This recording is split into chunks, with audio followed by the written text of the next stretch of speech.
Sure वाला महाराज कह रहा है कि एक लोटा जल सारी समस्या का हल। तुम जल चढ़ाते चढ़ाते इतने दिन हो गए, तुम्हारी समस्या का हल क्यों नहीं हुआ? क्यों? क्योंकि तुम पूरा एक लोटा जल शिव जी को दे ही नहीं पा रही हो। आधा जल इधर चढ़ा दूं, आधा उधर चढ़ा दूं, आधा उधर चढ़ा दूं, आधा इधर चढ़ा दूं, तो तुम्हारा तो कहावत ही आदि हो गई कि आधा लोटा जल। तुम्हारी तो कहावत ही आदि हो गई।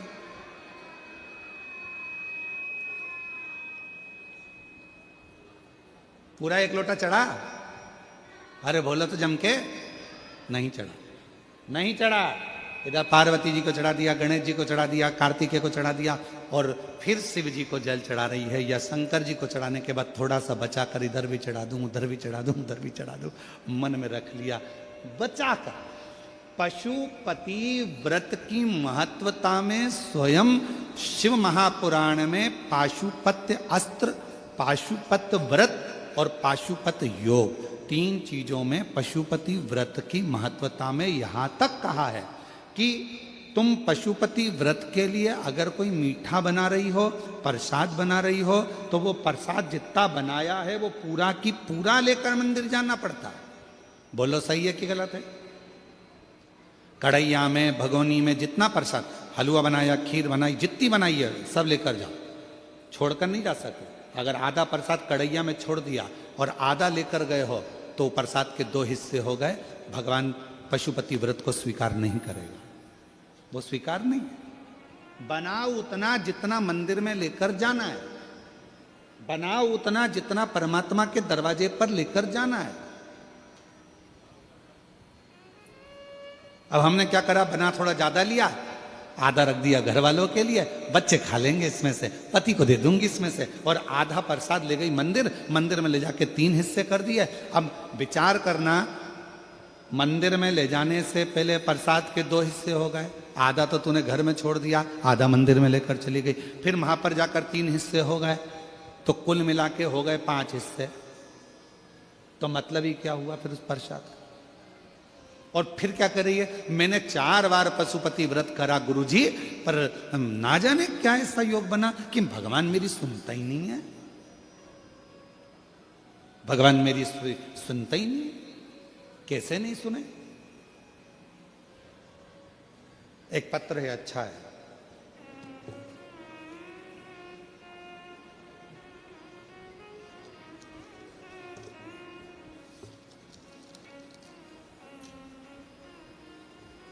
समृद्धि यादव, उम्र है 4 साल। बच्ची का पहले फोटो देखेंगे, पहले नंबर का फोटो उस बच्ची का देखेंगे। बच्ची अपने घर में खेल रही थी, बैठी थी, और बैठे बैठे बच्ची गिर गई। डॉक्टर के पास लेकर गए तो डॉक्टर ने देखा कि ना तो इसका हाथ काम कर रहा है, ना पांव काम कर रहा है, ना बुद्धि काम कर रही है।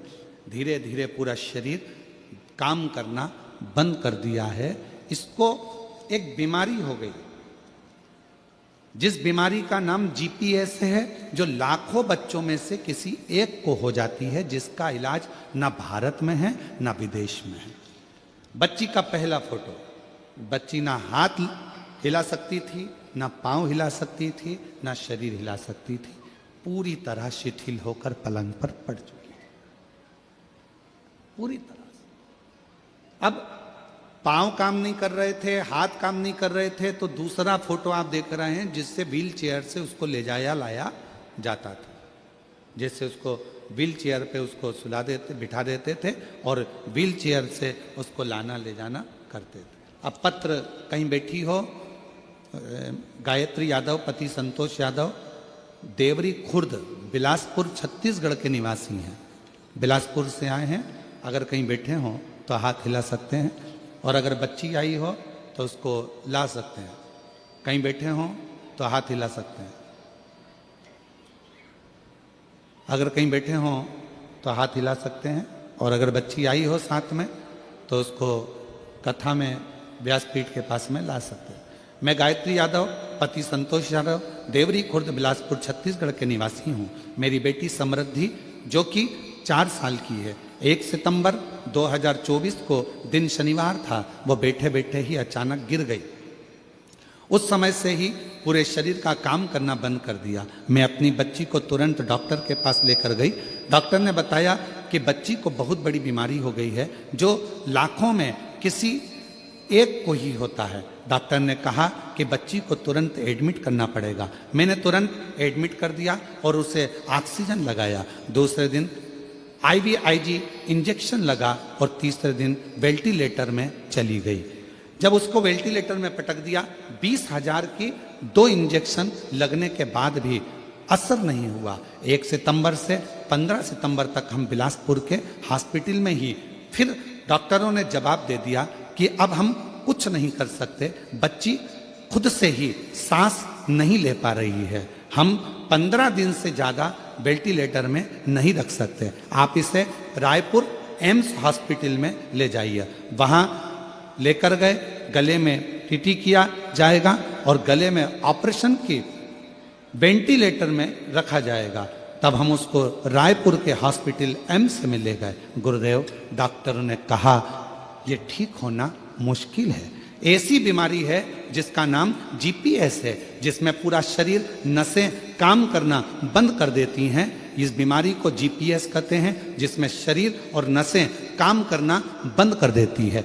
ये इसका हल ना देश में है ना विदेश में है। ये बीमारी बड़ी भारी है, समझ नहीं आया करें क्या। डॉक्टरों ने कहा कि अब हम कुछ नहीं कर सकते हैं। अब आपकी मेहनत और भगवान का आशीर्वाद ही जो बच्ची को बचा सकता है। इतना सुन में मेरे भाई की आंखों में आंसू आ गए। फिर भी हम हार नहीं माने। भोले बाबा पर से कहा कि मेरी बेटी रोज 1 लोटा जल चढ़ाती है, कुछ कृपा करो, शिव कृपा करें।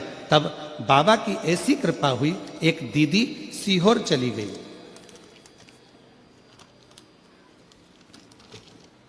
एक दीदी सीहोर गई, वहां से रुद्राक्ष लेकर आई और रुद्राक्ष का पानी मैंने रोज देना चालू कर दिया। कथा का मालूम पड़ा, पंडाल में बैठकर कथा सुनी, वहां की मिट्टी लाकर बेटी के शरीर पर लगाई। मेरी बेटी एम्स में भी रही, डॉक्टर इलाज करते रहे पर आराम नहीं मिला। फिर जब रुद्राक्ष का जल डॉक्टर ने कहा कि अंदर कुछ नहीं ले जा सकते, तो भी हम रुद्राक्ष के जल को रुमाल में गीला कर कर बेटी के शरीर पर लगा देते, उसके होठों पर लगा देते। आज बाबा की ऐसी कृपा हो गई गुरुदेव, डॉक्टर भी आश्चर्य में है कि इस बीमारी में कोई भी ठीक नहीं होता। तुम्हारी बेटी वापिस कैसे चलने लगी? आज वापिस डॉक्टर भी इस बात को सोच रहे हैं। मैं बाबा को नमन करने के लिए आई हूँ कि मेरी बेटी वापिस पूरी स्वस्थ हो गई, चलने लगी और बाबा उसका शरीर काम करने लगा। उसका अगला फोटो जिसमें वो पूर्ण तरह से स्वस्थ हो गई, उसका 3 नंबर का फोटो यहाँ लगाया गया। और अगर बेटी आई हो तो व्यासपीठ पर आ सकती है। ये 3 फोटो जो पूर्ण तरह से स्वस्थ होने के बाद, उसका ठीक होने के बाद का। और महादेव नमन चरणों, एक भजन की लाइन अच्छी लिखी है, साथ में पढ़िएगा और गुनगुनाइएगा। आप लोग बोलिएगा पत्र LED पर पढ़कर। भोलेनाथ दया करना, मैं तेरे भरोसे हूँ।